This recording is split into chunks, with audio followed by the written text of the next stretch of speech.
Hi, Megan. How are you? I'm good. How are you? I'm good. I'm really excited, actually. I'm not only talking to a superstar, but a superhero. Thank you. So what can you tell us about your character, superhero Darla? Darla has been one of the funnest characters I've got a chance to play. I'm really a child at heart. I'm really kind of silly and goofy. So when I found out that I was getting ready to play a 10-year-old at first and now a 12-year-old, it's been amazing. I mean, she's got a lot of heart. She's really, really loving. She believes the best in everyone. She's got like a really just sweet, pure heart, but she'll also kick your ass if it comes down to it, you know? So it's just been fun. And then, of course, all the stunts and the wire work and all that stuff has been really amazing. What was the most challenging part about being a superhero? You said it was the most fun, but what was the toughest part? Being dropped out of the sky. I was never the roller coaster baby. Like, I would get on the roller coasters at Magic Mountain and stuff just because I don't want to be a punk. That's the Leo in me. But honestly, like, at a certain point, I was like, you know what? This is just not for me. I don't like the feeling of my stomach going into my head and my butt. It's just not for me. And with Darla, you know, there are times where you just have to get dropped out of the sky at like 70 miles per hour from 100 feet in the air. And it took me a long time to stop making the biggest eyes and like going like this and like, I had to practice it so much. It was a hot mess. So that's probably my least favorite part. But I'm always, you know, I'm not a quitter, so I would fight against that and just, you know. But what I won't be doing is jumping out of any planes.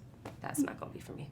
Awesome. And over the course of your career, you've had so many different roles, like the kid from Friday, from Cousin Skeeter, to an Ivy League professor in Harlem, and now a superhero.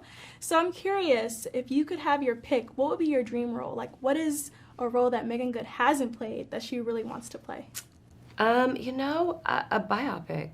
You know, I've been thinking a lot for a long time. I wanted to do Aaliyah, and then I kind of, you know, got too old for that. And then a long time I wanted to do Whitney, and I had actually pitched it to Whitney, and then I was supposed to pitch it to her in person the week that she passed away.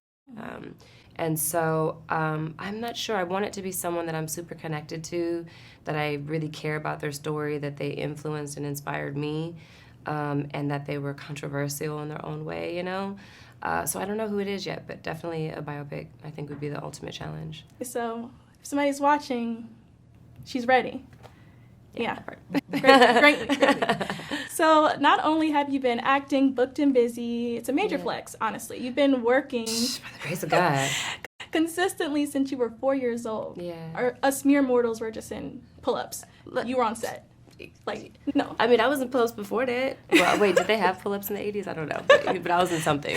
You were on set, regardless, pull-ups or not. More recently, though, you've started directing. Yeah. So I'm curious, how has being a director changed your work as an actor? You know, I don't know if it's changed my work as an actor that much, but it's definitely changed me. I really, really love directing.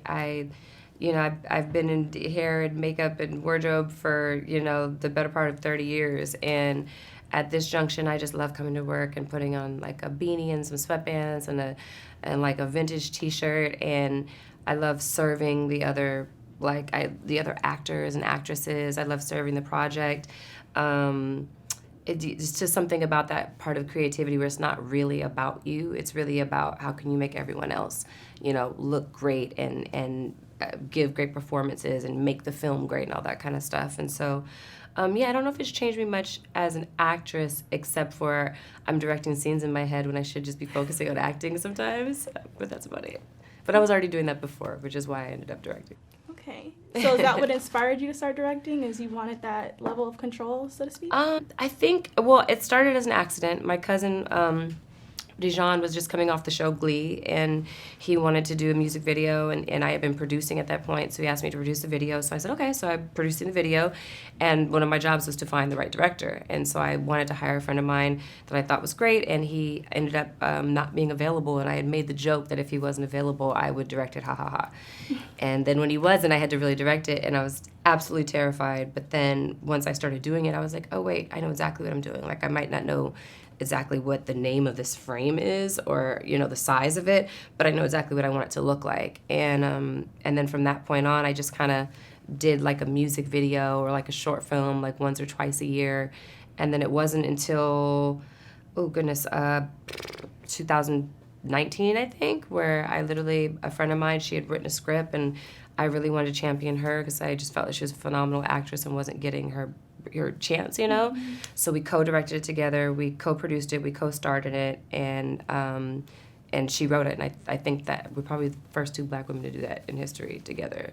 But yeah, did that, and then after that I was like, okay, I'm sold. So I just did an episode of Harlem, which was great, and I just did Tyler Perry has an initiative that he does where he lets young Black filmmakers make the movie that they want to make the way that they want to make it, and me and Terrence J just did a movie that I directed, and we co-starred in, and he produced, and so, yeah. So what's the name of that?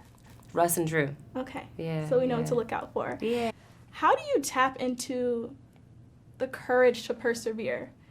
Because it's one thing to have this career that spans decades, right, but it has to, at some point, get challenging. How do you find that courage within yourself, despite doubt, to just persevere and keep going? There's just no other choice for me, you know? When the other choice is the either, it's like that's not an option for me. So I just, you know, find my happy, seek after my peace with reckless abandonment. I know myself. I trust myself. When I don't trust myself, I know that I don't trust myself. I try to just be very self-aware. And I know what I want to put into the world, and I'm still learning what I'm supposed to put into the world. And so quitting or giving up or not winning is not an option. And winning to me is very personal. It's not the world's standards of me winning. It's my standard between me and God. So, yeah, I just get it done. You know? For my platform that I'm here with today, Her Agenda, we have a thing where we like to ask people what their motto is. So what is your motto? Motto? Don't believe your own hype. Ask God first in everything so that you can have the confidence that you're going in the right direction, no matter what door gets slammed in your face, no matter who doesn't believe in you. You know that you're going to win because God said so. And if you could tell your younger self something now, what would that piece of advice be? I would say, girl, it's not that serious, and you're not for everybody, and that's okay. It only makes it a lot clearer who your tribe is. Right now, if someone's like, okay, Meagan, if you can tell me right now, you can play anybody, who would it be? It might be Eartha Kitt. We'll see. Eartha Kitt. That's a good one. But yeah, I don't know. I mean, it's kind of like whatever God has in store, because I've definitely spoke on it before and it just wasn't the right thing, I guess. But yeah, we'll see. I mean, I love Eartha Kitt, and I think she's special and incredible and controversial and has done a lot for us, and I don't know if she got all of her flowers. But yeah, we'll see.